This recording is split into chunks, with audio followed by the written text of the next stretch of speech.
그대들은 만약 앞으로 그대에게 남은 시간을 알 수 있다면, 언제 눈 감을지 알 수 있다면, 그때를 알고 싶소? 아니면 모른 채 살아가고 싶소? 그대들은 만약 그대가 언제 죽을지 알게 되었다면, 만약 그게 얼마 남지 않은 미래라면 무엇을 하겠소?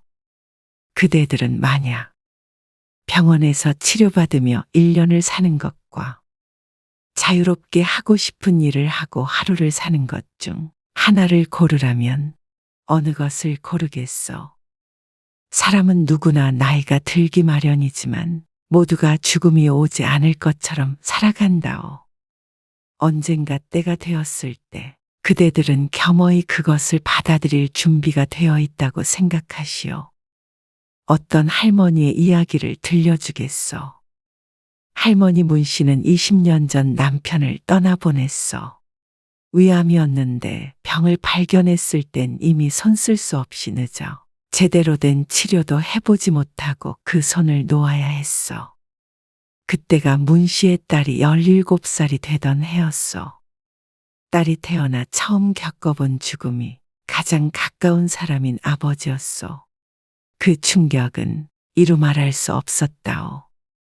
딸도 문 씨도 슬픔을 추스르느라 한동안은 제대로 먹지도 자지도 못했고 일상으로 돌아오기까지 오랜 시간이 걸렸어. 단둘이 남은 문 씨와 딸은 서로가 애틋했어. 그렇게 한 사람의 빈자리를 남겨둔 채 살아갔어. 먹고 살기 바쁘니 남편의 존재는 희미해졌고 남편을 떠올리는 시간보다 떠올리지 않는 시간이 훨씬 많아졌을 때쯤 딸은 결혼을 하게 되었어. 문 씨는 어여쁜 손녀도 보게 되었고 하루하루 평범하게 살아갔어. 세월이 흘러 그렇게 문 씨는 70세가 되었어. 혼자서 딸을 키우느라 벚꽃이 피는 줄, 낙엽이 지는 줄도 모르고 살아온 세월이었어. 이제는 딸도 행복한 가정을 꾸렸고 문 씨도 늦게나마 자신을 위해 살아보고자 올해의 다짐을 써내렸다오. 첫째, 꽃구경 가기. 둘째, 여행 가기. 셋째, 영어 공부하기. 넷째, 건강관리 잘하기. 그동안에 못해본 것들 맘껏 하며 삶다운 삶을 한번 살아보고 싶었어. 요즘은 노인들이 너무 장수해서 사회가 문제라는데 남들처럼 오래 살면 문 씨는 앞으로 적어도 20년은 새로운 일을 해볼 수 있는 시간이 있지 않겠소? 하지만 그런 문 씨를 비웃듯이 비극은 불현듯 찾아왔어. 어느 주말 낮 홀로 점심을 먹고 있던 문 씨의 집에 딸이 예고 없이 방문했어. 어쩐 일이야? 어이구, 우리 지연이 왔어? 할머니, 안녕하세요. 그래. 어여 들어와. 지연이 좀 맡기려고. 나 급한 일이 생겨서. 홍서방은 어쩌고? 홍서방도 같이 가야 하는 모임이야. 엄마 오늘 금옥이랑 꽃 구경 가기로 했는데. 20년 넘게 알고 지낸 이웃이자 문 씨의 오랜 친구와 난생 처음으로 아주 유명한 벚꽃길에 가서 꽃 구경을 하자고 지난주에 약속을 했어. 아줌마랑? 거기 가봤자 꽃이 아니라 사람 구경만 하다 오게 돼. 그냥 베란다로 봐봐. 이 앞에도 꽃 폈던데. 그거랑 같니? 이건 엄마의 바켓 리스트란 말이야. 버킷스? 그게 뭐야? 꼭 해보고 싶은 거 적는 거 있잖아. 아, 버킷리스트? 그게 뭐야, 버킷스? 웃기네. 오늘 한 번만 봐줘. 진짜 중요한 모임이라서 그래. 면전에 손녀를 들이밀며 말하는데 이것이 부탁인지 협박인지 모를 일이었어.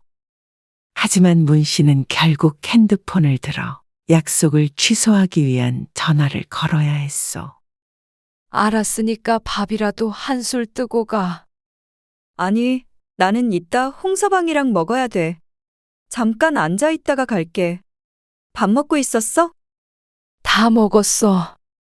이제 먹기 시작한 거 아냐? 밥이 그대로 남아있는 밥상을 보며 딸이 묻자 문 씨가 대답했어. 그만 먹으려고 했어. 요즘 속이 더부룩하고 소화가 안 돼서 밥이 잘 안 넘어가네.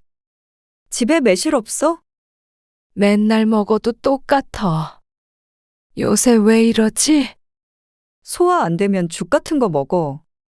이제 보니까 살도 좀 빠진 것 같네. 요즘 좀 피곤해서 그런가 보다. 문 씨는 70이 되어서도 금옥의 식당에서 일하며 여전히 돈을 벌고 있었어. 요즘 장사가 잘 돼서 밤늦게 끝나는 일이 많았고 육체가 고되니 자도자도 피곤했다오. 계속 그러면 병원에 가봐. 무슨 병원이야? 좀 쉬면 나아. 알았어. 나 이제 가봐야겠다. 늦겠어. 나중에 전화로 얘기해. 그래, 괜찮으니까 걱정 말고 얼른 가봐라. 문 씨는 딸에게 말은 그렇게 했지만 힘도 없고 자꾸 살이 빠지는 것이 어디가 아프긴 한 것 같아 평소엔 얼씬도 않던 병원에 가보려던 참이었어. 늙어서 아프면 문 씨 자신뿐만이 아니라 딸에게도 못할 짓이지 않소. 문 씨도 비록 남편의 병간호는 하고 싶어도 길게 하지 못하였지만 결코 쉬운 일이 아니었음을 몸소 실감했었다오. 마침 문 씨가 써놓은 올해의 다짐에도 건강관리 잘하기가 있기에 더는 미루지 않기로 했어. 그렇게 2달 정도의 시간이 흘렀을까. 문 씨의 딸은 어느 날 저녁 갑작스러운 전화 한 통을 받았소. 혜진아? 나 금옥이 아줌마야? 네, 아줌마. 무슨 일이세요? 뜬금없이 걸려온 전화에 의아한 목소리로 물었어. 그게 말이야. 너 요새 엄마네 안 가니? 요즘 회사가 바빠서 안 뵌 지 좀 됐네요. 왜요? 그랬구나. 다른 게 아니고 네 엄마 말이야. 무슨 말을 하려길래 이렇게 뜸을 들이는 것일까. 딸은 머뭇거리는 금옥 아줌마를 재촉했어. 왜 그러세요? 저희 엄마가 왜요? 얼마 전에 식당에서 일하다가 쓰러지신 거 아니? 네? 그게 무슨 말씀이세요? 그래? 모를 줄 알았다. 그 양반이 말 안 했을 줄 알았어. 사실 이게 처음이 아니야. 요즘 계속 비실비실하고 툭하면 쓰러지는 게 아무래도 심상치 않아서 그래. 물어도 대답은 안 하는데 네가 엄마 모시고 병원 좀 가봐라. 그제야 딸은 엄마가 소화도 안 되고 몸이 안 좋다고 한 뒤로 병원에 가보셨냐고 확인도 안 해보았던 게 생각이 났어. 내가 전화한 거 알면 난리칠 텐데 이러다가 큰일이라도 날까봐 무서워서 그래. 오늘도 몸이 너무 안 좋아 보여서 일찍 퇴근하시라고 했어. 네, 감사해요. 제가 엄마한테 연락해 볼게요. 그렇게 전화를 끊자 딸의 심장이 거세게 두방망이질했어. 한 번도 아니고 여러 번 쓰러질 정도면 가벼운 증상은 아니지 않겠어? 엄마에게 전화를 걸려다 말고 곧장 일어나서 외투를 걸쳤어. 전화로 물어서 될 일이 아닌 듯했어. 무슨 정신으로 운전을 해서 갔는지도 기억이 나지 않았어. 갑작스러운 딸의 방문에 문 씨도 어리둥절했어. 너는 꼭 이렇게 말도 없이 불쑥불쑥 오더라. 엄마, 깜짝이야. 왜 소리를 질러? 딸은 급한 마음에 신발도 벗기 전에 소리를 쳤지만 문 씨를 보고 입을 도로 다물었어. 꼴이 왜 그래? 엄마 꼴이 왜? 예고 없는 방문에 놀라서 대꾸하던 문 씨도 딸이 여기저기 뜯어보자 그제서야 애써 눈을 피했어. 그 사이에 무슨 일이 있었는지 몰라볼 정도로 야윈 모습이었어. 이전에는 통통한 편에 속했던 문 씨는 한두 달 사이에 누가 보아도 말라 보였고 병색 짙은 얼굴을 하고 있었어. 엄마, 어디 아픈 거지? 아프긴 어디가 아파. 그냥 밥 좀 덜 먹었더니 살이 빠진 거야. 그게 말이 돼? 내가 바본 줄 알아? 얘가 갑자기 와서는 왜 자꾸 고함을 지르고 그래. 지금 그게 중요해. 쓰러졌었다며? 그제서야 엄마가 딸을 쳐다보았소. 금옥이가 너한테 연락했니? 하여튼 이 기집애가 말하지 말래니까. 그때 병원 다녀왔어? 문 씨는 대답이 없었소. 병원 갔다 왔냐고? 그래. 그렇게 서 있지 말고 일단 들어와. 신발도 못 벗고 현관에 서서 소리치던 딸이 그제야 집 안으로 들어왔소. 밥 먹었니? 아직 대답 못 들었어. 성질 급한 건 지아빠랑 똑같아. 엄마! 안 그래도 조만간 말하려고 했어. 그렇게 대답하라고 닥달하던 딸은 막상 문 씨가 운을 떼자 긴장한 기색이 역력했소. 그때 병원 갔다 왔다. 그런데 췌장암이라더라. 갑작스레 암에 걸렸다고 말하는 문 씨. 그런 문 씨를 딸은 현실감 없이 쳐다보았소. 무슨 소리를 들은 건지 머릿속에 제대로 입력이 되지 않는 듯 보였어. 그게 무슨 소리야? 엄마가 왜 암에 걸려? 검사 제대로 해봤어? 의사가 잘못 알았나 보지. 돌팔이네. 거기 어디야? 내가 가서 물어볼게. 아니다. 엄마, 일어나. 지금 나랑 다시 병원 가보자. 딸은 횡설수설하더니 주섬주섬 가방을 들고 일어났어. 그렇게 딸이 문 씨의 손을 잡아 끄는데 문 씨가 조용히 딸의 손을 잡아내렸어. 엄마도 검사가 잘못된 것 같아서 여러 군데에서 검사 받아본 거야. 왜 나한테 말을 안 했어? 왜 숨긴 거야? 엄마 거울을 봐. 꼴이 그게 뭐야? 난 그것도 모르고 한 번도 와보지도 않고. 너 이럴까봐 조금 괜찮아지면 연락하려고 했지. 엄마가 바쁘다고 안 만났는데 왜 네 탓을 해? 치료는? 치료는 할 수 있대지? 딸이 다급한 목소리로 물었고 문 씨는 대답 대신 무거운 숨을 내쉬었어. 이미 병원에서 치료받고 있는 거지? 그런데 나한테 말은 안 한 것뿐이지? 혜진아, 엄마가 정말 곰곰이 생각을 해봤는데 엄마는 치료 안 받으려고. 그게 무슨 말도 안 되는 소리야? 주변에 들어보니까 항암 그거 하면 너무 고통스럽고 사는 게 아니라더라. 그리고 이미 사기라서 항암한다고 해도 살 확률도 적대. 그렇게 병원에서 고통스럽게 죽고 싶지 않다. 딸은 눈을 부릅떴어. 엄마가 죽긴 왜 죽어? 요즘 의술이 얼마나 좋은데? 수술하면 되잖아. 혜진아, 네 아빠도 위암 사기 판정받고 얼마 안 돼서 돌아가셨어. 엄마는 남은 시간이 많지 않다면 하고 싶은 거 하다 죽고 싶어. 엄마, 죽는다는 소리 그만해. 무서워. 나랑 병원에 같이 가자, 제발. 부탁이야.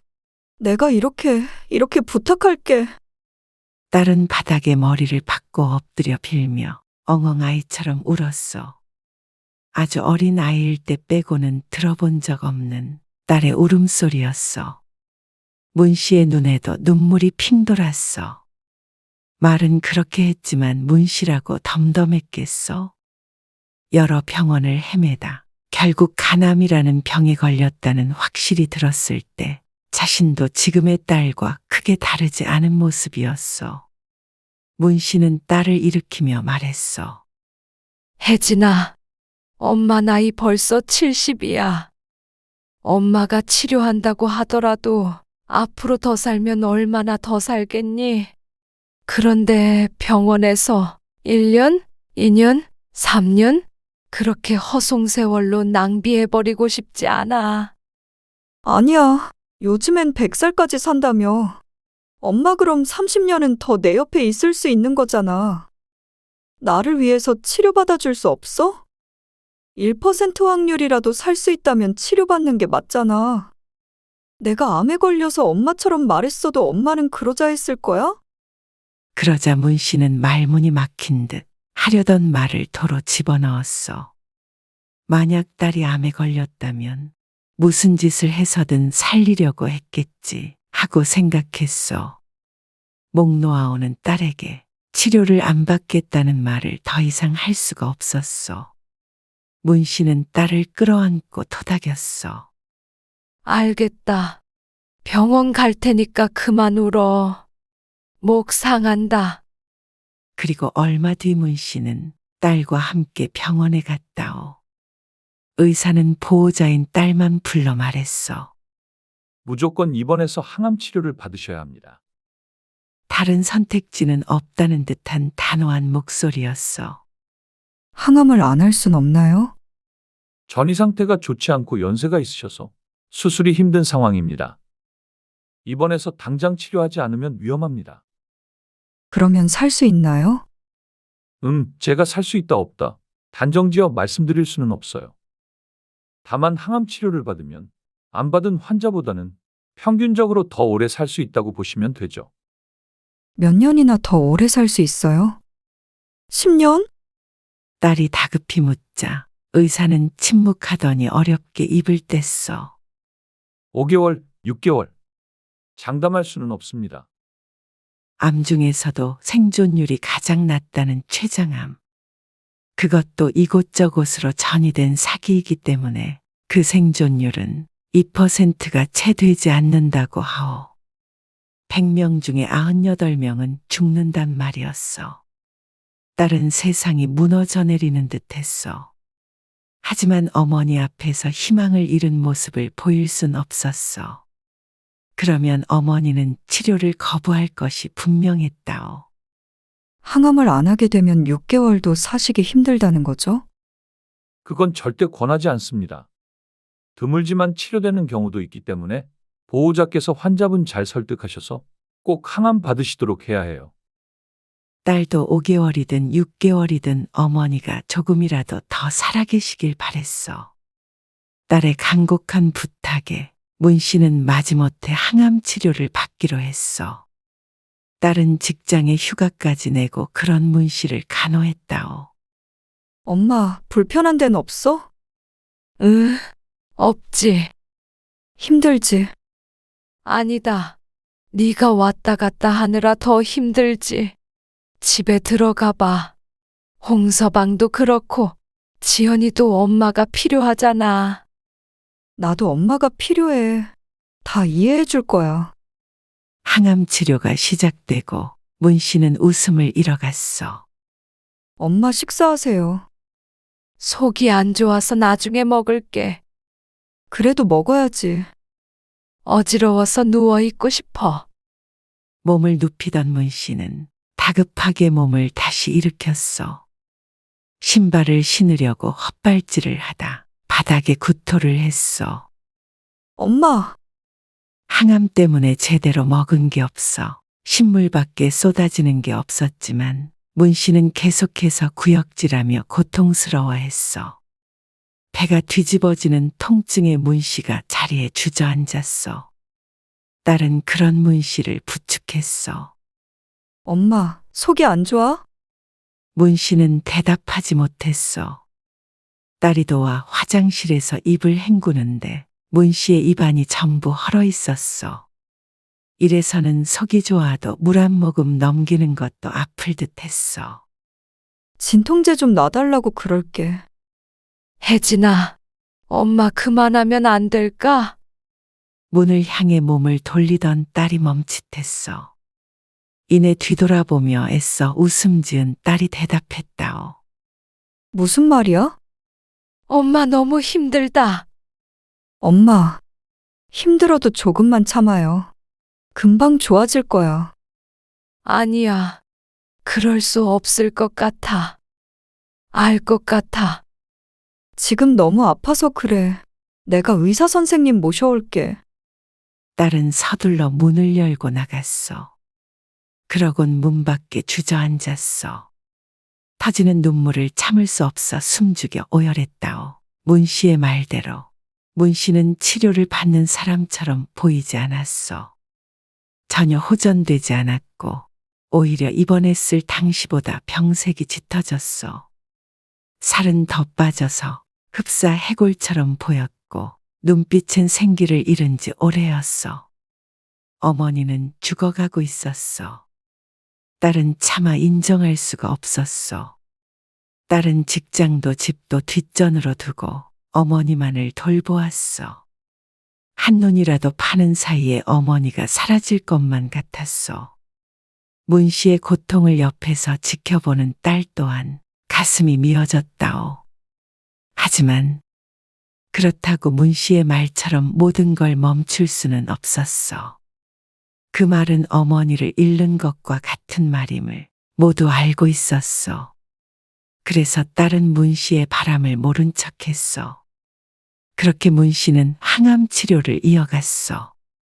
그러던 어느 날 웬일로 문 씨가 침대 머리에 허리를 기대고 앉아 창밖에 떨어지는 낙엽을 바라보고 있었어. 그날따라 컨디션이 나쁘지 않아 보였어. 딸은 기쁘게 말을 걸었어. 엄마 다 나으면 같이 단풍 구경 가자. 그러자 문 씨가 희미하게 미소 지었어. 오랜만에 보는 어머니의 모습에 딸도 들떴다오. 단풍 구경도 가고, 꽃 구경도 가고, 여행도 가고, 너무 좋겠다. 우리 딸이랑 여행도 가고, 못 해본 일도 해보고, 행복하게 웃다가 가고 싶다. 혜진아, 문 씨의 말에 딸의 웃음 걸린 얼굴이 경직되었어. 내 마지막 모습을 눈 감고 산소 호흡기 꽂은 모습으로 너에게 영원히 기억되고 싶지 않다. 그것이 문 씨의 남편의 마지막 모습이었어. 언제 눈 감는단 말도 없이 그렇게 가버린 모습이 아직도 가슴에 대모처럼 박혀서 빠지질 않는다오. 딸은 얼굴을 일그러뜨리며 울었어. 엄마, 난 엄마를 잃고 싶지 않아. 엄마가 죽을까봐 너무 무서워. 그러면 우리 이렇게 소중한 시간을 여기서 흘려보내지 말자. 딸은 이제는 어쩔 수 없다는 걸 깨달았어.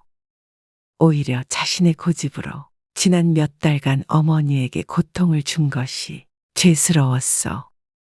의사는 퇴원을 만료했지만 문 씨도 딸도 홀가분하게 병원을 떠났어. 그리고 필요한 짐을 챙겨 함께 여행길에 올랐어. 문 씨는 툭 치면 부러질 듯이 마르고 연약해 보였지만 표정만큼은 놀랍도록 생기가 넘쳤어. 딸이 운전하는 차의 조수석에 문 씨가 탔어. 여행 가는 것도 엄마가 꼭 해보고 싶었던 거야. 급박했어? 놀리니? 오랜만에 웃음꽃이 피어났어. 바다로 갈까? 아니, 엄마는 산이 좋아. 그래. 단풍 구경하러 가자. 그리고 하룻밤 자고 오자. 우리끼리 이렇게 여행 가는 거 처음이다. 남편이 죽고 나서는 한 번도 딸과 함께 여행해 본 적이 없었어. 문 씨는 아이처럼 신이 나 보였어. 둘은 산밑을 거닐며 단풍 구경도 하고 사람 구경도 했어. 거진 20년 만에 처음으로 손을 잡고 길을 걸었다오. 안 추워? 잠바 입었잖아. 추우면 내 거도 벗어줄게. 어이구, 됐다.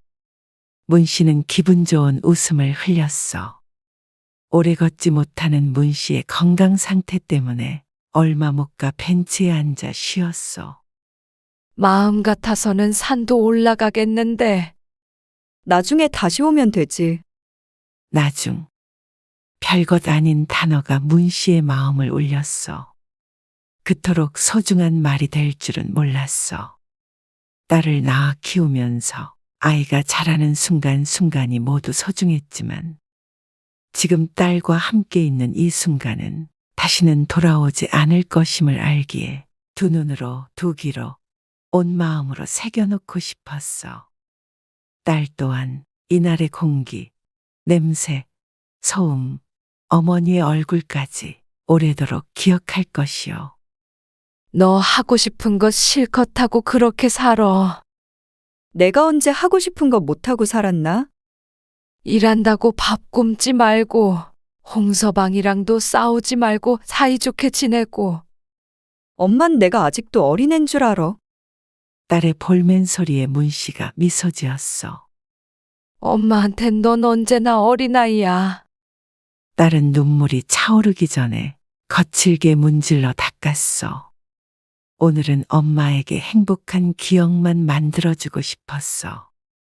모처럼 만에 문씨와 딸은 오붓한 시간을 보냈고, 다음날 집에 돌아오는 길에 문씨의 병환이 악화되어 그 길로 병원으로 향했어. 그리고 병원으로 돌아가자마자 이틀 만에 딸은 그렇게 문씨를 떠나보냈어. 마지막 숨을 거둘 때까지 딸은 문씨의 손을 꼭 붙잡고 있었어. 그리고 문씨는 옅은 미소를 보이며 세상을 떠났어. 얼마 뒤 딸이 문씨의 짐을 정리하기 위해 문씨의 집에 들렀어. 엄마가 금방이라도 방문을 열고 나올 듯 얼마 전과 똑같은 모습이었어. 딸은 한참을 멍하니 소파에 앉아 있었는데 문득 테이블 위에 놓여있는 종이 한 장을 발견했어. 집어들어 보니 어머니의 버킷리스트였어. 딸은 천천히 읽어보았어. 첫째, 꽃구경 가기. 꽃구경도 나 때문에 못 갔네. 둘째, 여행 가기. 이건 그래도 이뤄드려서 다행이다. 셋째, 영어 공부하기. 살아계실 때 좀 알려드릴걸. 문씨가 지나가는 이야기로 딸에게 영어를 배워보고 싶다고 한 적이 있었다오. 무슨 할머니가 영어냐며 웃어넘겼던 일이 생각이 났어. 70대 할머니가 영어를 배운다는 것이 딸은 농담처럼 느껴졌었다오. 딸은 후회에 눈물을 훔쳤어. 넷째, 건강관리 잘하기. 결국 제대로 지켜진 것은 어머니가 돌아가시기 직전 딸과 함께했던 여행, 오로지 하나뿐이었어. 그마저도 병원에 계속 있었다면 어림도 없었을 것이요. 그리고 종이를 뒤집어 보았을 때 짧은 글이 더 적혀 있었어. 병원에 입원하기 전 문씨가 딸에게 남겨놓았던 글이었어. 혜진아, 엄마가 혹시나 다시 돌아오지 못한다면 너는 무척 슬퍼하겠지.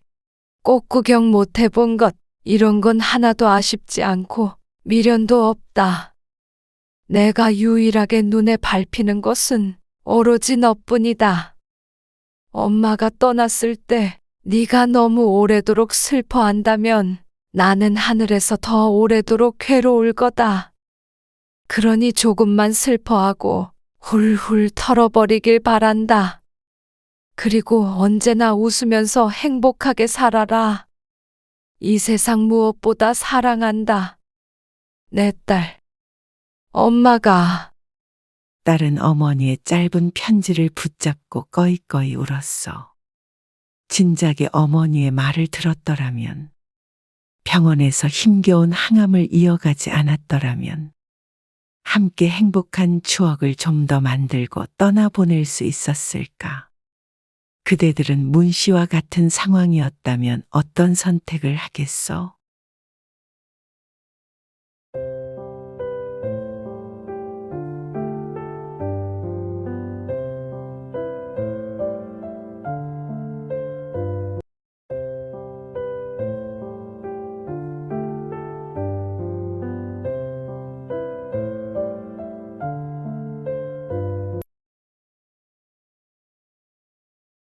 지금이라고 크게 다르지도 않지만 그런 시절이 있었다오.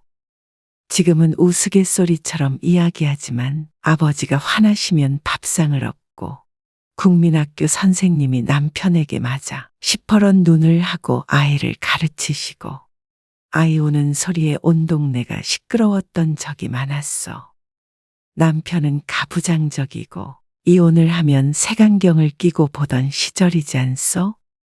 어머니는 아이 때문에 참고 사는 경우가 대부분이었고 아이들 또한 그런 모습을 보고 자랐다오. 90년대 후반이나 돼서야 사회적으로 그것이 잘못되었다는 인식이 생기기 시작했지만 그 이면에서는 여전히 그러한 일들이 만연했다오. 만약 그대들에게 있었던 일이었다면 그대들은 어떤 선택을 하였소? 혹은 어떤 선택을 하겠소? 어떤 할머니의 이야기를 들려주겠소?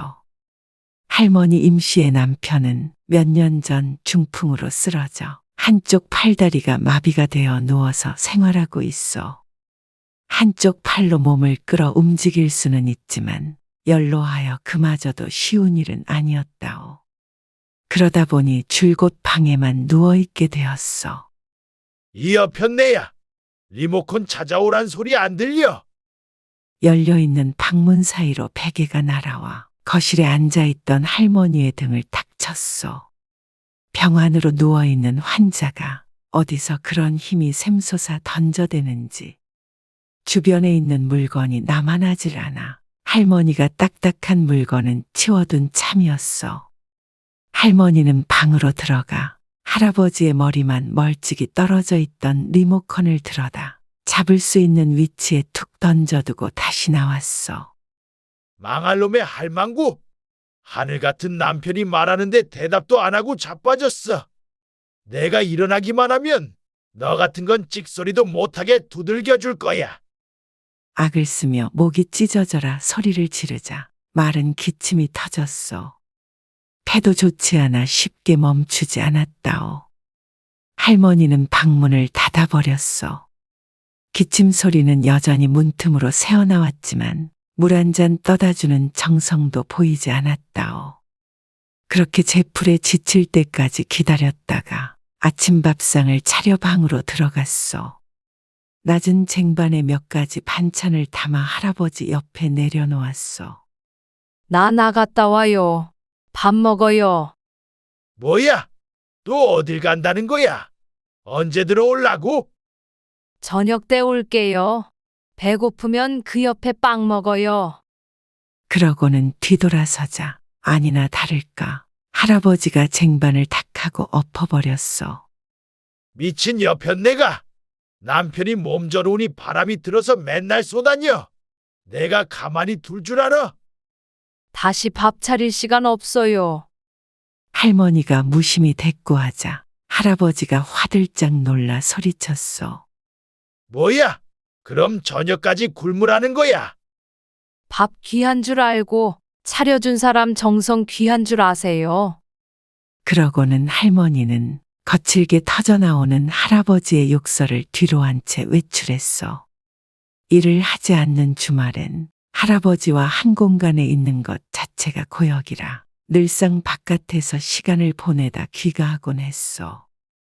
그래봤자 만날 사람이라곤 혼자 살고 있는 딸밖엔 없지만 밥도 차려 먹고 함께 TV 보며 대화도 나누면 시간은 금방 흘러갔어. 누군가 본다면 매정하다 할 수도 있겠지만 다 늙어서도 힘이 덜 빠져 욕설을 퍼붓고 물건을 집어던지는 남편은 그저 멀리하는 것이 상책이었어. 그리고 이제는 그 앞에 앉아 고분고분 고개만 숙이고 있을 이유가 없었어. 옛날엔 분명히 그런 시절도 있었어. 남편의 한마디에 벌벌 떨고 발소리에 재떨이라도 날아올까봐 뒤꿈치를 들고 살금살금 걷던 그런 시절 말이요. 할머니는 버스를 타고 딸에게 가는 길, 그 옛날의 기억을 떠올렸어. 할머니 임씨는 가난한 집에서 태어나 국민학교만 졸업하고 생업에 뛰어들었어. 그리고 20대 초반이 되어 동네 사람의 중매로 남편을 만나게 되었다오. 남편은 도축업을 하였는데 홀어머니를 모시고 살았어. 아주 여유로운 집안은 아니었어도 순박해 보이는 인상과 성실함 하나만을 보고 결혼을 하게 되었어. 나이 차이가 꽤 나던 터라 결혼 초에는 남편이 임씨를 꽤나 아꼈다오. 시어머니도 새아가 하며 임씨를 예뻐했어. 그런데 비극은 임씨가 시집 온 2년 뒤 출산을 하면서 시작이 되었어. 그러게 내가 부적 잘 가지고 다니라고 했지. 용한 점쟁이에게 받아온 아들 낳는 부적을 임씨가 잃어버렸던 일이 있었어. 딸을 낳으니 임씨가 임신 중에 했던 모든 일에 의미가 부여됐고 결코 임씨에게 좋은 방향은 아니었다오. 자고로 밭이 좋아야 아들이 나오는 법이다. 밭이 기름지지 못하고 바싹 말라 있으니까 엉뚱한 게 튀어나오는 거 아니냐? 아이고, 저런 걸 며느리라고 들여서는 아무짝에도 쓸모가 없다. 죄송해요, 어머니. 그렇게 죄송하면 빨리 둘째 가질 생각이나 해라. 딸이 자라면서도 시어머니의 모진구박을 당했어. 새아가 하던 호칭은 야, 너로 바뀌었고 임씨가 밥술을 뜨는 것, 숨 쉬는 것조차 못마땅해 했다오. 매일 그렇게 시어머니에게 혼나고 있으면 남편은 옆에서 담배나 뻐끔거리며 피워댈 뿐이었어. 아직도 소식이 없냐? 하루에도 몇 번씩 시어머니로부터 듣는 말이었어. 임씨도 괴로웠어. 결혼하고 오래되지 않아 첫째가 들어섰었는데 둘째는 아무리 노력해도 생기질 않았어. 그렇게 3년이 지나자 임씨도 지쳤고 남편도 더 이상의 노력은 하지 않게 되었어. 그 말은 지난 3년간 시어머니로부터 온갖 핍박을 받고 살았단 말이요. 그리고 아들을 낳지 않는 한은 바뀌지 않을 것이었어. 며느리를 잘못 들여서 우리 집 대가 끊기게 생겼다. 옛날 같았으면 벌써 내쫓아야 될 며느리를 내가 전생에 무슨 죄를 지어서 먹여주고 재워주고 해야 하냐. 죄송해요, 어머니. 이렇게 악담이 쏟아지는 날이면 딸은 겁을 집어먹고 이불 속으로 숨어 들어갔어. 임씨는 눈물 흘리며 앵무새처럼 잘못을 빌었어. 하지만 이것조차 진짜 비극의 서막에 불과했어. 임씨의 남편은 점차 임씨에 대한 관심을 끊었어. 외출하는 시간이 점점 많아지고 술을 진탕 마시고 밤늦게 들어오는 날도 허다했어. 무슨 술을 이렇게 많이 드셨어요? 지금 바가지 긁는 거야? 바가지라뇨. 걱정돼서 하는 소리예요. 말대꾸하지 마. 어디서 남자가 하는 일에 이래라 저래라 하고 있어? 잔말 말고 술상이나 봐와. 신혼 초 한때는 다정했던 그 남자가 맞는지 이제는 남편마저 임씨를 업신여겼어. 임씨는 이 집안에서 기댈 곳 하나 없이 외로웠다오. 아이는 커가고 남편은 점점 더 밖으로 돌았어. 외박은 밥 먹듯이 했고 성실히 하던 일도 드문드문 나가게 되었어. 임씨의 남편이 벌어오는 돈으로 내 식구가 생활을 했기에 집안 형편은 점점 어려워졌어. 그러다 보니 아이가 어느 정도 크고 나서는 임씨가 돈을 벌러 나갈 수밖에 없었어.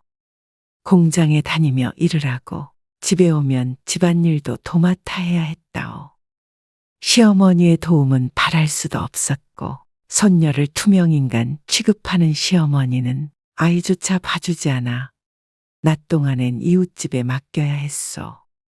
이리 뛰고 저리 뛰고 정신없이 살아가던 어느 날이었어. 공장에서 함께 일하던 동네 아주머니에게서 충격적인 말을 듣게 되었어. 내가 이 말을 해야 하나 말아야 하나 고민을 많이 했는데 새댁이 안쓰러워서 말을 안 할 수가 없다. 무슨 일인데 그러세요? 사실 새댁 신랑 말이야. 내가 얼마 전에 어떤 여자랑 여관에서 나오는 걸 딱 봐버렸지 뭐야. 네? 저희 남편이요? 그럴 리가요. 아니, 한 번이면 나도 잘못 봤겠거니 하는데 지난번에도 똑같은 여자랑 거기서 나오는 걸 봤다니까. 이번에 보고 딱 확신을 했지. 남편의 외도 장면을 목격했다는 아주머니의 말에 임씨는 눈앞이 새하얘졌어.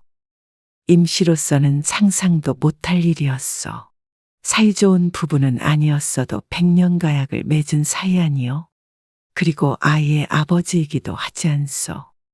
아들 못 낳은 죄로 구박받고 살지만 그래도 부부로서의 정은 있다고 생각하고 살았어. 믿고 싶지 않았다오. 잘못 보신 거예요. 저희 남편은 그럴 사람 아니에요. 아이 참, 내가 똑똑히 봤대도 그러네. 가서 한번 슬쩍 떠봐. 절대 내가 말했다고는 하지 말고. 그날 작업을 마칠 때까지 일이 하나도 손에 잡히질 않았어. 그저 아니기를 온 마음을 다해 빌었어. 그렇게 귀가를 했을 땐 남편은 집에 없었어. 아이를 재우고 새벽까지 남편이 들어오길 기다렸어. 새벽 3시가 지나갈 무렵 남편이 거나하게 취해 집에 돌아왔어. 아이씨, 깜짝이야. 잠 안 자고 귀신처럼 앉아 있어? 어디 갔다 오세요? 이 옆편 내가 이제 어디 갔다 오는 것까지 보고하라고 하네? 상전납셨구만. 혹시 당신 여자 만나고 왔어요? 서서 양말을 벗던 남편이 우뚝 손을 멈추고 임씨를 쳐다봤어. 이게 무슨 개소리야? 동네 사람한테 들었어요. 여관에서 당신 봤다고. 어디서 이상한 소리를 듣고 와서는 이 새벽에 남편을 잡어? 아니죠? 아니라는 거죠? 임씨는 남편의 바지춤을 붙잡고 말했어. 아니, 이 옆편 내가 미쳤나? 이거 안 나? 남편은 발을 휘둘러 임씨를 털어냈어. 연약한 몸은 방바닥을 굴렀다오. 이게 보자 하니까 남편 알기를 똥으로 안 해? 여자를 만났으면 뭐 어쩔 건데? 아들도 못 낳는 거 여태 데리고 살아주면 고맙습니다 해야지 바가지를 긁어? 아주 남이 하는 거 다 하고 살아라? 확 딸년이랑 내쫓아 버릴라니까. 뭐라고요? 딸과 함께 내쫓는다는 말에 임씨가 남편을 노려보았어. 시집와서 처음으로 큰 소리를 내본 순간이었어. 나 혼자 낳은 거 아니고 당신 딸이기도 하잖아요. 요즘 세상 참 좋아졌다. 옛날엔 말 안 듣는 마누라 어떻게 정신 차리게 했는 줄 알아? 남편이 말을 마치자마자 임씨에게 발길질이 날아왔어. 매를 맞아야 정신을 차려요. 한마디 끝날 때마다 발이 날아왔고 때리는 남편도 몸을 잘 가누지 못하고 휘청거렸어. 임씨는 저항도 못하고 웅크린 채 신음을 흘려야 했어. 태어나 처음 겪어보는 물리적인 폭력에 눈앞에 별이 번쩍번쩍했고 두 귀로는 아무 소리도 들리지 않았어. 명치를 잘못 맞았는지 숨이 꺽꺽 넘어가는데 남편은 분이 안 풀리는지 씩씩대며 말했어. 남들 잘만 낳는 아들 하나 못 낳아서 남이 팔자를 꼬았으면 죽은 듯이 살아야 할 거 아니야. 남편 잘 만나서 이 정도로 끝나는 줄 알아. 에이, 열받아서 술이 다 깰라 그러네. 돈 아깝게. 그러곤 쓰러져 있는 임씨 옆에 찰푸덕 누워 잠을 청했어. 남편은 금세 코를 드르렁 골기 시작했어. 그리고 그 옆에서 잠든 남편이 깰까 무서워 임씨는 큰 소리도 내지 못하고 숨죽여 울었어. 뼈마디가 끊어지는 듯했고 온몸이 비명을 지르고 있는 듯했어. 육체적인 고통도 고통이지만 그와 동시에 참을 수 없는 비참함을 느꼈다오. 그저 무심한 남편이라고 생각했지만 결코 폭력적인 모습은 보인 적 없었던 사람이었어. 그리고 임씨는 살면서 이런 일이 자신에게 일어날 것이라고는 생각해 본 적도 없었어. 한참을 울다가 정신을 차리고 딸을 쳐다보았어. 다행히 딸은 그 소란에도 깨지 않고 곤하게 자고 있었어. 어디가 부러진 듯한 고통에 몸을 일으키는 것조차 쉽지 않았어. 임씨는 끙끙거리며 딸의 옆에 누웠어. 문 밖은 여전히 고요했어. 문지방이 얇아 건너방에 잠든 시어머니도 잠에서 깨었을 텐데 인기척은 들리지 않았다오. 설령 시어머니가 아셨다고 한들 달라질 건 없었을 것이오. 1시간이나 잠들었을까. 임씨는 부스럭 자리에서 일어났소. 여느 때와 같이 새벽 일찍 아침상을 차려야만 했소. 몸이 아프다는 핑계로 아침상을 거르게 되면 이번엔 시어머니에게서 무슨 봉변을 당할지 모르는 일이요. 임씨의 얼굴은 멍으로 얼룩덜룩했고 걸음은 절뚝절뚝 불편해 보였어. 하지만 공장 출근 시간이 다가와 서둘러 밥을 지어야 했다오. 달그락거리는 소리에 시어머니가 나와 보았어.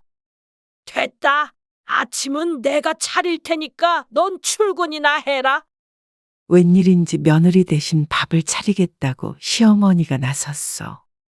역시 간밤에 있었던 일을 알고 계신 듯 했어. 여자가 오죽 못났으면 남편이 그러겠냐? 그러면 그렇지. 며느리 걱정을 할 분이 아니었어. 남자는 다 여자하기 나름이다. 네가 잘해야 남편이 바깥으로 돌지 않는 법이야. 아들 낳으려면 남편 마음 잘 잡아. 결국은 이 모든 것이 임씨의 탓이라는 시어머니. 임씨가 그녀의 딸이었어도 같은 말을 했을까. 어쩌면 시어머니는 딸에게도 똑같이 했을 수도 있겠구나 싶었어. 시어머니에게는 딸은 여자는 사람도 아니었어.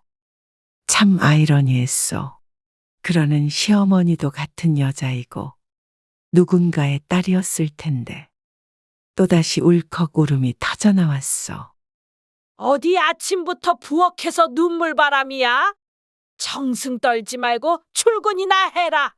얼굴도 좀 가리고 미련하게 남편한테 맞았다고 동네방네 소문내고 다닐래? 이런 말을 듣고도 입도 뻥끗 못하는 것을 보면 시어머니의 말처럼 자신은 정말 미련한 것이 맞나 보다 하고 임씨는 생각했어. 아픈 몸을 이끌고 출근했을 때는 많은 사람들의 시선을 견뎌야 했어. 대놓고 물어보진 않았지만 힐끗거리며 혀를 차는 것이 느껴졌다오. 임씨는 옷깃으로 얼굴을 애써 가리며 일을 했어. 그리고 퇴근을 했을 땐 웬일로 남편이 나가질 않고 집안에 있었어. 임씨는 강도라도 마주한 듯 남편을 보고 쏘스라쳤어. 그러자 남편이 멋쩍은 듯 말했어. 내가 어제 너무 취해서 말이야. 미안하게 됐네. 그 입에선 욕 대신 사과가 튀어나왔어. 임씨는 어안이 벙벙했어. 어제와는 딴 사람을 마주하고 있는 듯했어. 임씨가 대답이 없자 남편은 다시 한번 사과했어. 술이 웬수야? 그치? 미안하네. 임씨는 남편에게 그날의 폭력이나 외도에서 입도 뻥끗하지 못했어. 그랬다가는 다시 발길질이 날아올 것 같았고 이대로 묻어버리고 없던 일처럼 살면 평화로울 것이라고 생각했다오. 하지만 그것은 임씨의 착각에 불과했어. 남편은 그날 이후로도 종종 술을 마시고 늦게 들어왔고 그런 날이면 임씨에게 손을 올렸어. 처음이 어렵지. 두 번째, 세 번째부터는 때리는 사람도 맞는 사람도 익숙해졌다오. 그러곤 다음날 아침이 되면 사과를 하니 꼭 두 사람과 사는 기분이었어. 그날도 그런 날이었어. 임씨는 국민학생이 된 딸아이와 함께 잠이 들었고 밤늦게 술에 취해 들어온 남편이 그런 임씨를 깨웠어. 이 여편네는 남편이 들어오는지 안 들어오는지 확인도 안 하고 맨날 처자고 있네. 무언가 임씨의 등을 무겁게 때렸어. 임씨는 화들짝 놀라 일어났는데 그녀의 옆에는 나무 목침이 떨어져 있었어. 남편이 떨어진 목침을 다시 집어들어 앉아있는 그녀에게 집어던졌어. 얼른 일어나서 술상이나 봐와. 임씨는 또다시 무언가 날아올까 싶어 부랴부랴 부엌으로 들어갔어. 술상을 내오고 임 씨는 방 한구석에서 숨죽인 채 앉아 있었어. 그러자 임 씨의 남편이 말을 걸었어. 간밤에 말이야. 아버지가 꿈에 나오셨는데 대가 끊겼다며 우시더란 말이지. 내가 아버지 뵐 면목이 없어서 고개도 못 들었단 말이야. 쓸모없는 딸년 하나 낳고 네가 하는 게 뭐가 있냐? 일도 내팽개치고 돌아다니는 남편 때문에 임 씨는 온 식구를 먹여 살리고 있었고 아이 키우고 집안일까지 이 집에서 오로지 임 씨만이 열심히 일했고 누구도 손을 보태지 않았어. 저건 학교도 보내지 말고 일이나 시켜? 남편은 잠자고 있는 아이를 턱끝으로 가리키며 말했어. 그래도 고등학교까지는 졸업시켜야죠. 다른 건 몰라도 딸에 대해서만큼은 임 씨도 양보할 수 없었어. 뭐야? 여자가 배워서 어디다 써? 국민학교도 당장 때려치라 그래. 근데 이게 또 대드네? 그게 아니라 우리 미선이는 안 돼요. 안 되긴 뭐가 안 돼? 이 옆편 내가 또 매타작을 해야 정신을 차리나? 그렇게 또 시작된 구타. 목침을 집어들어 휘두르다 미끄러워 붙잡기 여의치 않았는지 맨손으로 머리채를 잡았어. 말로 해서는 왜 듣질 않는 거야? 머리 가죽이 뜯겨나갈 듯이 아파 소리를 지르자 이번에는 시끄럽다며 머리채를 잡은 채로 임 씨를 집어던졌어. 하필이면 엎어진 곳이 딸아이 위. 자고 있던 딸이 잠에서 깨어났어. 엄마, 졸린 눈을 비비며 두리번거리는 아이를 향해 남편이 말했어. 아무튼 애미나 딸년이나 똑같지? 애비를 봐도 인사도 안 하고 말이야. 너까지 애비를 무시하냐?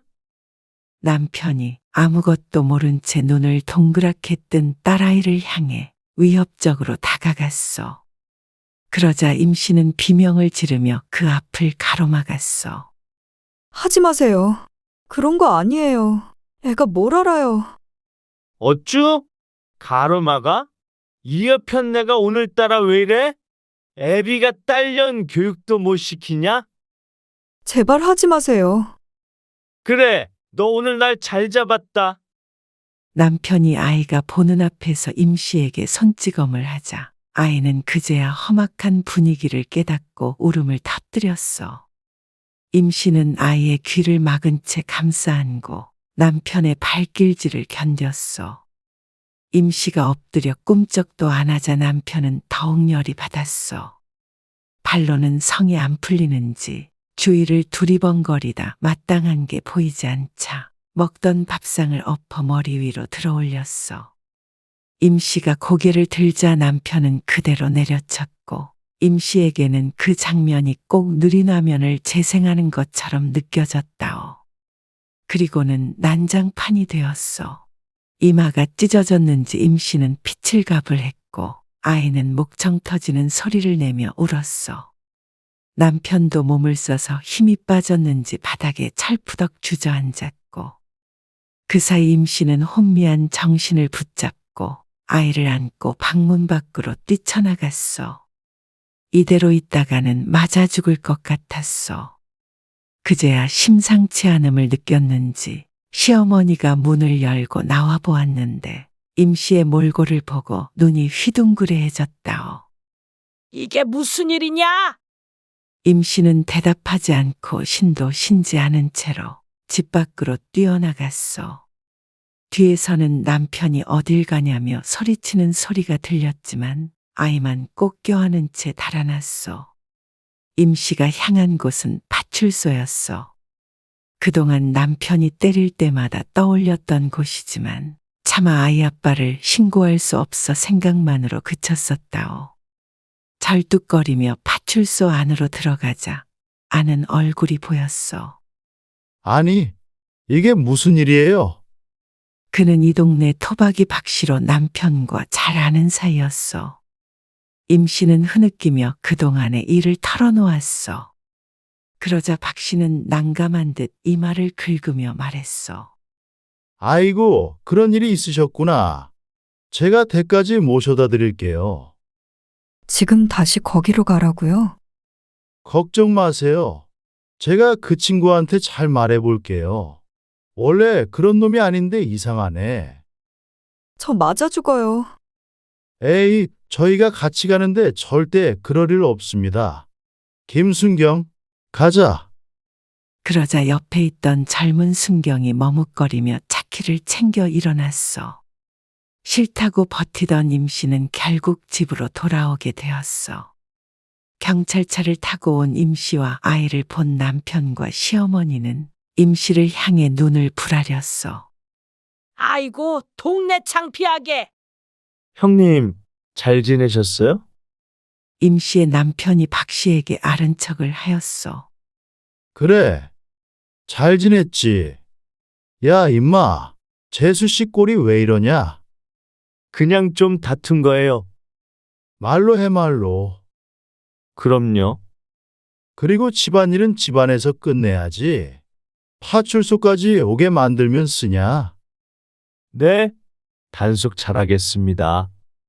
둘의 대화를 듣는 임씨의 눈에는 눈물이 뚝뚝 흘렀어. 뭘 잘했다고 울어? 어서 들어가라. 시어머니가 임씨와 아이를 거칠게 잡아끌었어. 임씨는 도살장에 끌려가는 소처럼 무거운 발을 질질 끌며 집 안으로 들어가야 했어. 잠시 후 남편도 따라 들어왔어. 미친 여편네가 남편 망신을 시켜도 유분수지? 아오! 남편은 손을 치켜들었어. 임씨는 눈을 질끈 감았는데 남편은 그래도 경찰이 왔다 간 것이 신경 쓰였는지 손을 내리곤 획 돌아섰어. 그러면 그 뒤로 남편이 바뀌었느냐 하면 그것은 아니었어. 그저 보이지 않는 곳을 골라 때릴 뿐이었어. 그는 임씨에게 화풀이하는 것에 중독이라도 된 듯 보였어. 일주일에 한두 번은 꼭 손을 올렸고 임씨도 이제는 신고도 소용이 없다는 걸 알기에 참을 수밖에 없었어. 이혼을 해달라고 빈 적도 있었고 친정으로 도망을 친 적도 있었는데 그때 쫓아온 남편이 한 번 더 도망치면 딸 학교로 찾아가 깽판을 치겠다고 으름장을 놓았어. 임씨에게 딸은 목숨과도 같은 것이라 딸을 가지고 협박을 한다면 임씨는 어쩔 도리가 없었어. 시간이 오래 흐른 뒤 시어머니는 치매에 걸렸고 임씨는 시어머니가 돌아가실 때까지 혼자 지독한 병수발을 들어야 했다오. 다행이라면 다행인 것은 임씨의 딸은 고등학교까지 졸업할 수 있었다는 것이요. 딸은 졸업하자마자 돈을 벌겠다며 마을을 떠나버렸어. 그렇다고 딸이 편이 큰 것은 아니었어. 어머니를 감싸다 대신 발길질을 당한 적도 수도 없었고 어머니를 때리는 아버지를 말리다 팔이 부러진 적도 있었다오. 임씨의 애절한 부탁으로 그 뒤로는 대신 맞는 일은 없었지만 아버지의 그런 폭력과 어머니의 무력함, 달라지지 않는 현실이 지긋지긋했을 것이요. 망설이는 딸을 서울로 보내버린 것도 바로 임씨였어. 딸은 자유롭게 어여쁘게 살길 바랬어. 남편은 그것 보라며 딸은 키워봐야 집 떠나면 남이라며 혀를 찼지만 임씨는 더할 나위 없이 좋았어.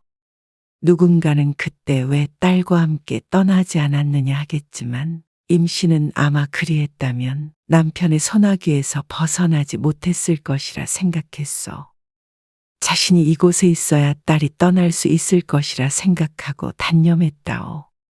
세월은 흘렀고 임씨가 그 집으로 들어간 지 약 40년. 남편은 뇌졸중으로 쓰러졌어. 처음에는 증상이 미약했고 이내 금방 회복했지만 또다시 쓰러졌을 때는 편측마비가 와서 운신하기가 어려워졌어. 그러자 그제서야 임씨가 늘 달고 다니던 멍이 사라졌어. 폭력도 기운이 있어야 쓸 수 있는 법 아니겠어? 임씨는 나이 60이 넘어서야 비로소 숨쉴만해졌어. 남편은 방 안에만 누워있는 신세였고 임씨의 도움이 없다면 일상생활이 힘들었어. 임 씨의 딸은 그냥 아버지를 버리고 나오라고 설득했지만 임 씨는 인간으로서 최소한의 인간성마저 상실하고 싶진 않았소. 또한 병들어 죽음에 다가가는 남편을 옆에서 지켜보고 싶기도 했다오. 이제는 맞는 일도 없었고 남편이 소리쳐도 무서울 것이 없었어. 임 씨가 원할 때 외출하고 맘 편히 TV도 봤어. 남편이 가끔 물건을 집어 던지고 밥상을 엎으면 임 씨는 하루 종일 외출했다가 저녁 늦게 집으로 들어갔어. 그러면 남편은 돌봐주는 사람도 없이 쫄쫄 굶어 성질머리가 누그러지곤 했어. 밥 좀 줘. 하루 종일 굶길 셈이야. 임 씨는 대답 없이 조촐한 밥상을 들이밀었어. 부축해주지 않은 채로 방문을 닫고 나와 할 일을 했어. 남편은 몸을 제대로 쓰지 못해 근육은 빠졌고 오랫동안 병에 좀 먹혀 하루가 다르게 생기를 잃어갔어. 그런 남편을 임 씨는 옆에서 지켜보았어.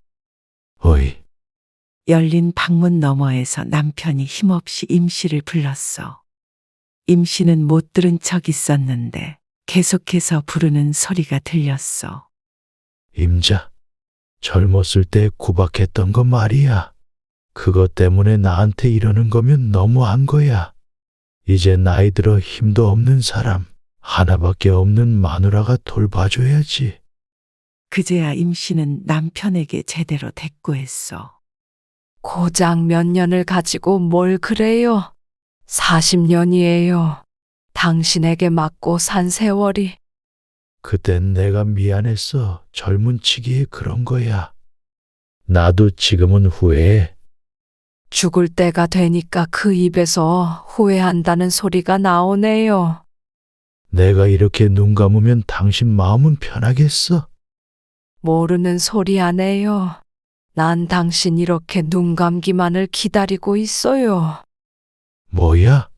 그래도 자식 낳고 40년 동안 부대끼며 산 부부 아니야? 당신은 날 한 번이라도 아내로 대한 적이 있었어요? 그 모진 세월 시어머니에게 구박받는 것도 모자라 내 편인 줄 알았던 남편까지 날 짐승 취급도 안 해줬잖아요. 남편은 할 말이 없는지 입을 꾹 다물고 있었어. 족보도 없는 대단치도 않은 집안. 대가 끊겼다고 그렇게 사람을 못 살게 했잖아요. 당신 그리고 시어머니 쓸모없는 딸 낳았다고 평생을 욕했지만 나는 그 딸 때문에 지금까지 살아있는 거예요. 그리고 그 딸 때문에 당신도 지금 버림받지 않고 살고 있는 거고요. 당신이 남편이라서가 아니라 내 딸 아빠라서 내가 끝까지 책임은 지려고 하는 거라고요. 남편의 눈가가 빨개졌어. 생전 처음으로 보는 남편의 모습이었어. 미안했다. 내가 죽일 놈이야. 그 소리는 40년 전에 했어야죠. 당신이란 인간한테 갇혀 살았던 세월. 피눈물 나게 원통하고 억울하지만 내 남은 인생 당신 없이 보란 듯이 행복하게 살 거예요. 난 앞으로 20년은 더 건강하게 살아야죠. 후회스러워서 우는지 아니면 이렇게 죽기 억울해서 우는지 남편의 눈에선 눈물이 흘렀어. 임 씨는 한 조각의 안타까움도 느낄 수 없었다오. 당신이 정말 갈 때가 됐나 보네요. 가증스러우니까 눈물도 다시 주워 담아요. 그러곤 임 씨는 방문을 닫아버렸어. 그러고 얼마 안 되어 남편은 세상을 떴어. 장례식장엔 올 사람도 없었고 임 씨와 딸만 그 영정 앞에 앉았어. 그래도 아버진데 가시는 길에 인사라도 해라. 난 아버지 없어. 딸은 단호하게 고개를 저었어. 이제 그 집 정리하고 나랑 같이 살아. 딸이 비정상적인 아버지 밑에서 자라다 보니 자신은 평생 결혼하지 않겠다며 나이 40이 되도록 혼자 살고 있었어. 그래, 그러자. 나 때문에 엄마가 그 집에서 힘들게 버틴 거 알아. 엄마, 인생 이제부터 시작이야. 괜찮아. 엄마, 그동안 고생했어. 누구는 임 씨의 선택을 이해할 수도 있을 것이고, 누구는 임 씨를 미련하다고 손가락질할 것이요. 하지만 임 씨라고 본인의 행복을 찾고 싶지 않았겠어? 같은 일을 겪어보지 않았다면 그 누가 임 씨를 손가락질할 수 있겠어? 그대들이었다면 과연 어떤 선택을 했을 것이요?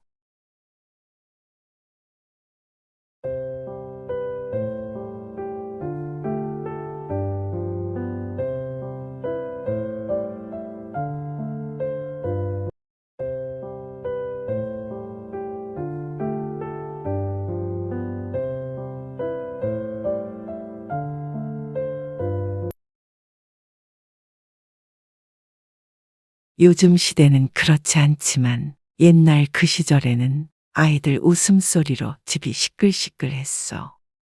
그대들은 어떠했어? 우리 집은 5남매, 옆집은 6남매, 건너 사는 8남매는 놀라운 것도 아니었다오. 북적북적 함께 커가는 모습을 보면 부모는 밥 안 먹어도 배부르던 시절이 있지 않았겠어?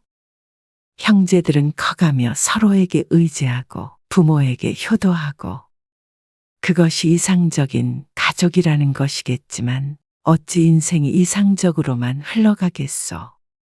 형제가 서로에게 등을 돌리고 부모를 버리고 남보다도 못하게 살아가는 가족도 흔히 있다오. 식구가 많고 적고를 떠나서 그것은 예나 지금이나 마찬가지인 듯하오. 사랑하는 내 자식들이 서로 화목하고 부모가 부모로서 마지막까지 존경받고 살아가기 위해서는 무엇이 필요할 것 같소? 자식이 착하고 효심이 깊은 것, 부모가 교육을 잘 시킨 것. 이 이야기를 들어보시오. 정 씨가 대학생이던 시절 어느 날 외할아버지가 돌아가셨다는 소식을 들었소. 요양병원에 계시다는 이야기는 들은 적이 있는데 거의 왕래가 없어 슬픔은 크지 않았다오. 정 씨의 부모님이 결혼할 당시 외할아버지의 반대가 유독 심했고 결혼한 후에도 늘 아버지를 못마땅해 하셨다고 들었어. 그러다 보니 자연스레 발길을 끊게 되었어. 정 씨의 어머니만 가끔 오가며 외조부모님을 뵈었다오. 정 씨가 부모님과 함께 장례식장에 갔을 때는 외할머니와 이모 두 분과 큰이모부가 계셨어. 정 씨의 어머니는 외할머니를 끌어안고 울었고 정 씨의 아버지는 처갓댁과 대면대면했기에 멀찍이 떨어져 서 있었어. 이모, 안녕하셨어요? 왔니? 훤칠하게 컸네. 큰이모와 이모부가 정 씨를 보고 반갑게 인사를 했고 옆에 있던 막내 이모도 정 씨의 어깨를 토닥거리며 말했어. 조카, 오랜만이다. 모두들 애통해하는 할머니를 위로한 후에 가족마다 각자 다른 테이블에 앉았어. 오랜만에 만난 친척들이 서로 떨어져 앉아 있는 것이 이상했는데 슬퍼하고는 있지만 그 외에도 말로 표현할 수 없는 묘한 기류가 흐르고 있었어. 왜 따로 앉는 거예요? 어이가 없네. 그 얘긴 한마디도 안 꺼내는 거 봤지? 거봐. 내가 뭘 했어?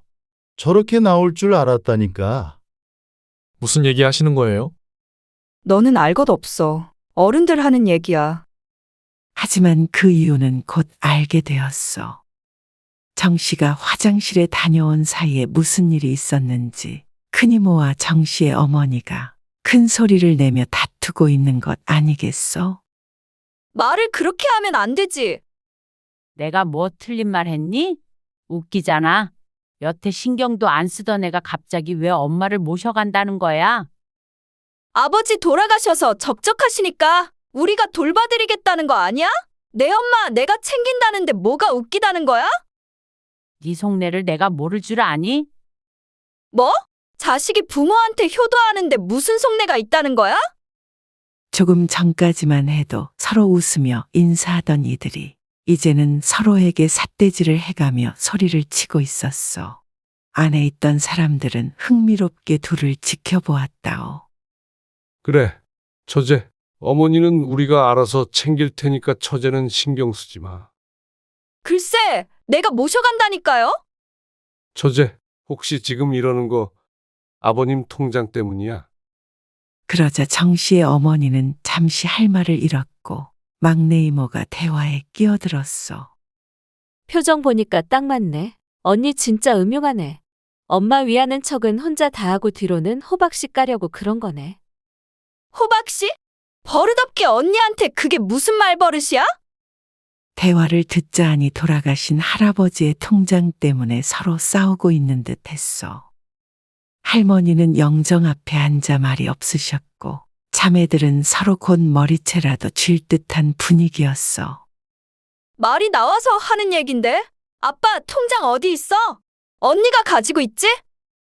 정 씨의 어머니가 큰이모에게 말하자 큰이모는 기가 막힌다는 듯이 콧웃음을 치며 대답했어. 본색을 드러내네. 그 통장 내가 가지고 있는데 왜? 왜냐니? 아빠 돌아가셨으면 당연히 똑같이 나눠 가져야지. 이때다 싶니? 그 돈을 왜 나눠 가져? 아빠 병원비로 거의 다 썼고 나머지는 엄마 드릴 거야. 그러니까 그 통장 나 주라고. 엄마는 내가 모실 테니까. 효녀 났네. 효녀 났어. 그동안엔 잘 찾아오지도 않더니 돈에 눈이 멀었구나. 점점 더 험한 말이 오가기 시작했고 막내 이모도 자신도 질세라 대화에 끼어들었어. 둘이 나는 쏙 빼놓고 얘기하네. 그렇게 따지자면 나도 지분이 있어. 그러자 정 씨의 어머니가 막내 이모를 쏘아보았어. 아빠 살아계실 때 우리 집 재산 다 날려먹은 게 너잖아. 그걸로 유산 받았다고 생각해. 난장판도 이런 난장판이 없었어. 나중에는 정 씨의 아버지, 큰이모부까지 싸움에 끼어들어 장례식장은 순식간에 아수라장이 되었어. 그만하지 못해? 네 아빠 보고 계신다. 잠자코 듣고 계시던 할머니의 목소리에 다들 입을 다물었어. 이제서야 정신을 차린 듯한 표정들이었어. 큰이모부가 헛기침을 하며 상황을 정리했어. 죄송합니다. 어머니, 처제들도 이제 그만해. 정 씨의 어머니는 더 할 말이 남았지만 외할머니의 얼굴을 보고 꾹 눌러 담았어. 엄마, 난 그냥 엄마 혼자 외로울까봐 우리 집에 가셨으면 해서 그런 거야. 알지? 난 괜찮다. 언제는 내가 혼자 안 살았니? 할아버지가 요양병원에 입원하신 날부터 할머니는 혼자 사셨는데 그게 벌써 몇 년이 되었어. 상황을 잘 모르는 정 씨가 보아도 이제 와서 혼자 계신 할머니가 걱정된다고 모시고 가겠다고 하는 것도 논리에 맞지 않았어. 아니, 엄마. 그래도 아빠도 돌아가셨는데 어떻게 엄마 혼자 둬요? 막내 이모가 말하자 할머니는 고개를 저었어. 더 이상 그 문제에 대해서 얘기하지 마라. 대신 장례 끝나고 둘째네 집에 며칠 묵고 마. 그러면 됐지. 다른 이모들보다 할머니와 멀리 떨어져 살았던 정씨 가족을 보며 할머니가 말씀하셨어. 할아버지 영정 앞에서 싸우는 못난 자식들이었지만 할머니도 오랜만에 보는 자식이 반갑긴 했던 모양이었어.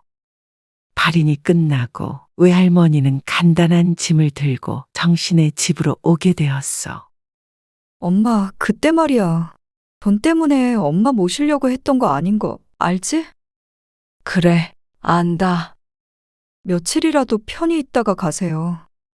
그러고는 며칠 동안 저녁이 되면 할머니와 어머니가 두런두런 이야기를 나누는 소리가 들려왔어. 엄마, 그때 생각나? 나 어렸을 때 말이야. 나 크게 아팠을 때. 차는 없고 구급차도 안 오고 밤늦게 병원 갈 방법이 없어서 아빠가 나 업고 1시간 동안 뛰어서 읍내에 있는 응급실까지 갔잖아. 기억나지 그럼. 너 열난다고 네 아빠가 얼마나 혼비백산했는지. 맞아. 나중에 보니까 신발도 짝짝이로 신고 있었잖아. 한쪽은 고무신, 한쪽은 슬리퍼. 그랬지. 너 큰일 나는 줄 알고 정신이 없었으니까. 모녀가 울며 웃으며 옛 이야기를 나누는 모습에 정씨도 괜스레 눈물이 찔끔 났다오. 할머니도 어머니도 할아버지를 그리워했고 장례식장에서 싸웠던 게 기억나지 않을 만큼 평화로워 보였어. 하지만 어느 날 저녁 식사를 마치고 어머니가 은근스레 할머니께 물었어. 엄마, 언니한테 있다는 그 통장 말이야. 아빠 돌아가셨으니까 엄마가 가지고 있어야 하지 않을까? 통장? 그건 아빠 병원비 쓰려고 모아둔 돈이었는데 지금은 다 썼다고 들었다. 엄마가 확인해 봤어?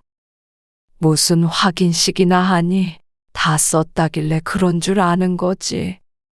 엄마가 생각해도 언니가 너무한 것 같지 않아? 아빠 통장 말이야. 얼마가 남았는지 보여주지도 않고. 네 언니가 왜 거짓말을 하겠어.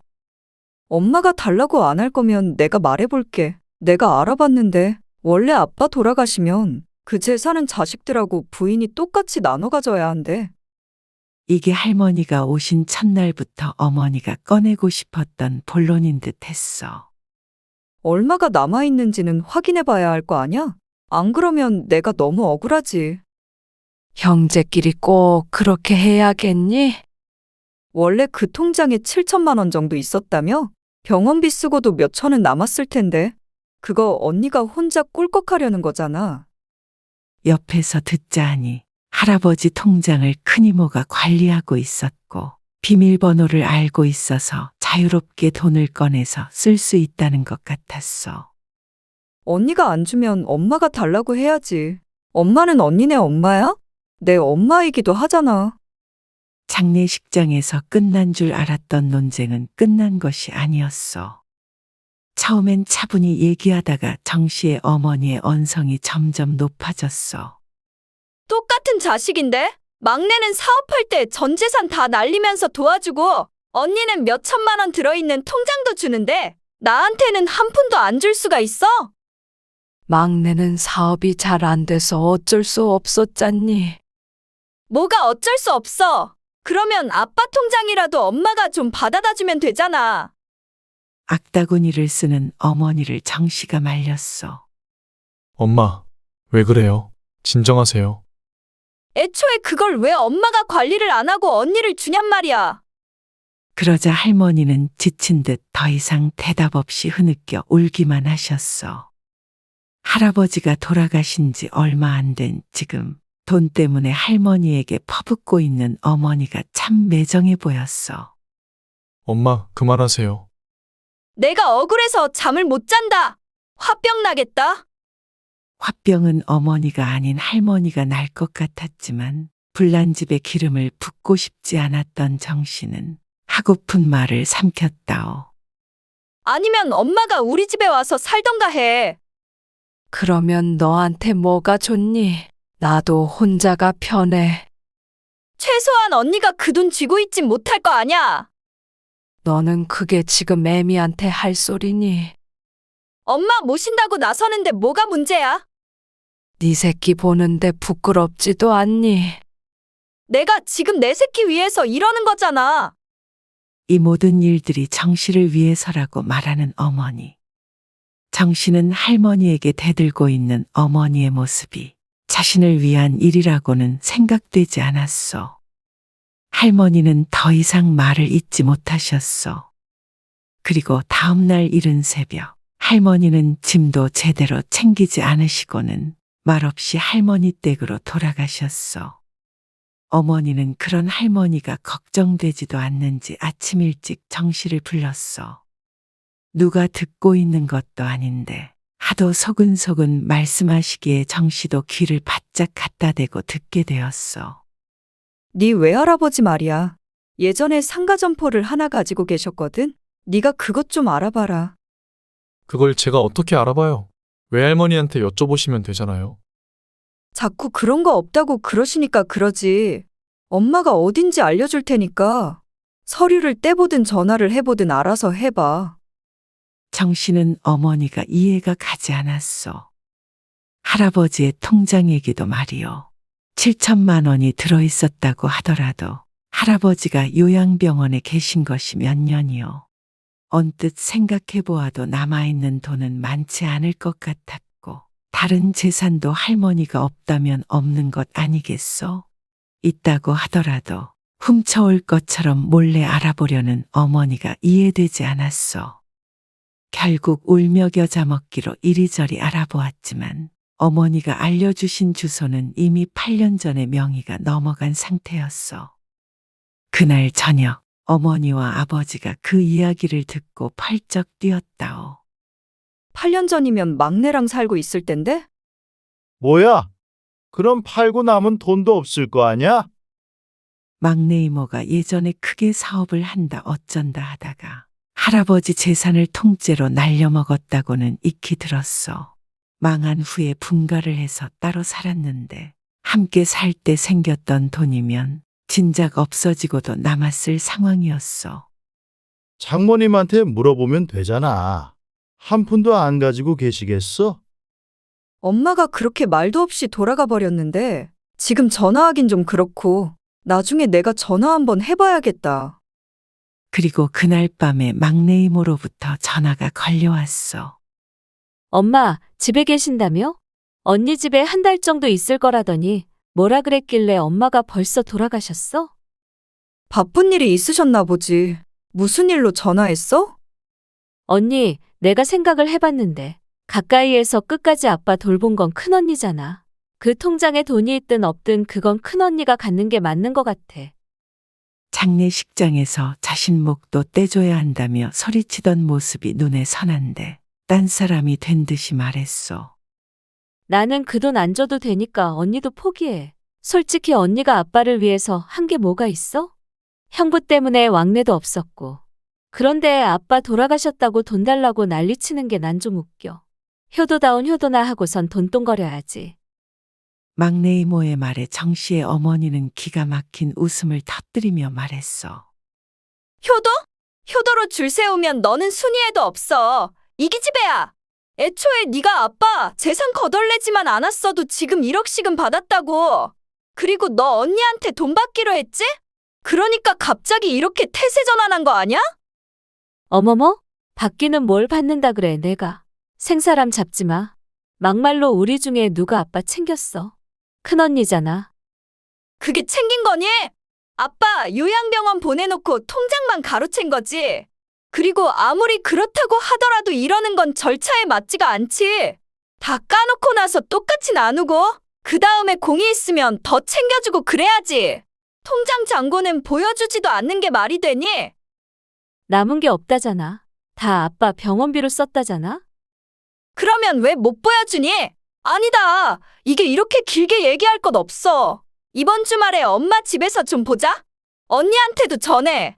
안 나오면 법적으로 할 테니까 알아서들 해. 그러고는 전화를 끊었어. 정 씨의 어머니는 뭐가 그렇게 억울하고 서러운지 방에 누워서 곡소리를 했어. 그러자 정 씨의 아버지가 옆에서 어머니를 부추겼어. 그 처제 참 이상하네.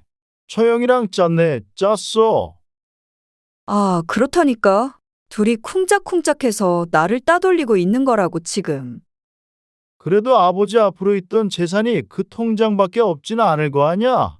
어머니 살고 계신 아파트는 누구 명의야? 그건 엄마 이름으로 돼 있어. 그래. 그럼 이참에 모셔올까? 그 아파트는 팔면 되지. 그래서 내가 엄마 데리고 오려고 했던 건데 엄마가 안 오시겠다잖아. 아, 그러면 억지로라도 모셔와야지. 이야기를 듣던 정 씨는 이런 대화를 나누는 부모님이 무섭기까지 했어. 할아버지가 돌아가시자 정 씨의 어머니는 딴 사람이 된 듯했어. 어머니는 할머니, 할아버지께 전화도 가끔 하고 서로 걱정도 하는 평범한 부모 자식이었어. 얼마나 남아있을지도 모르는 통장 잔고 때문에 형제들과는 거친 말을 주고받고 이제는 할머니가 살고 계신 집을 뺏을 생각을 하고 계신 듯 했어. 정 씨의 아버지도 똑같았어. 그 돈만 있다면 가족 간의 사랑, 의리 같은 건 필요 없는 것 같았어. 그리고는 주말이 되었을 때 정 씨의 어머니는 전투에 임하는 것 같은 마음가짐을 하고 할머니 댁으로 향했어. 함께 가지 못하는 아버지가 걱정스러워했다오. 당신 혼자 괜찮겠어? 당연하지. 다들 혼자 오라고 했어. 다 같이 우르르 몰려가서 정신없게 하면 결판이 안 나. 다들 혼자 오라고 통보하곤 정 씨의 어머니는 정 씨를 대동했어. 미리 이야기를 들은 할머니의 표정은 무언가 초탈한 듯 또는 포기한 듯 보였어.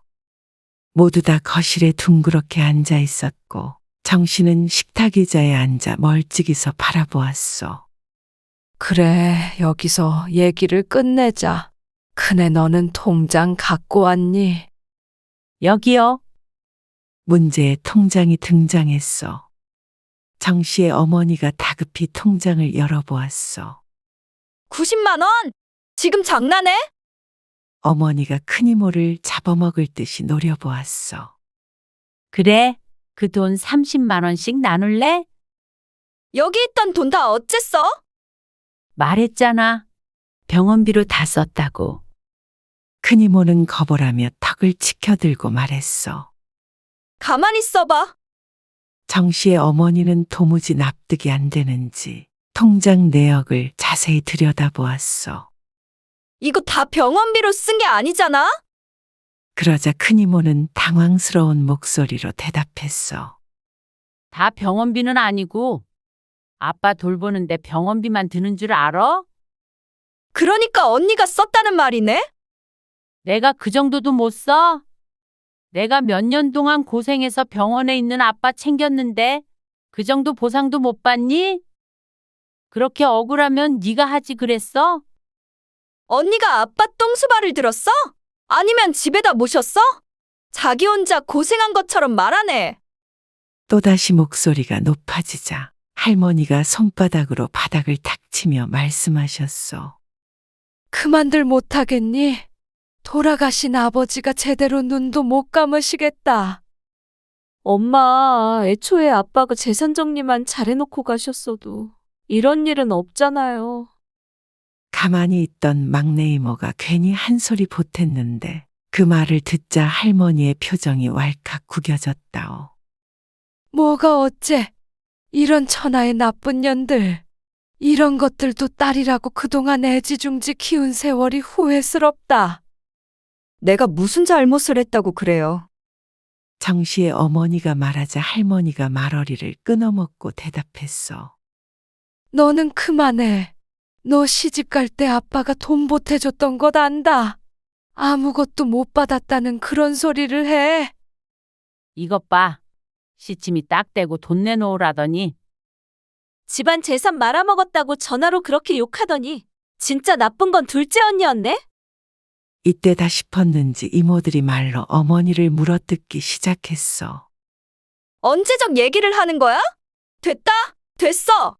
그냥 법적으로 하자. 아빠 재산 조회해서 딱 나눠. 깔끔하게. 제발 그만들 좀 해라. 제발 좀. 할머니가 주머니에서 웬 통장을 꺼내며 말씀하셨어. 여기에 5천만 원 들었다. 아빠 앞으로 된 다른 재산은 없어.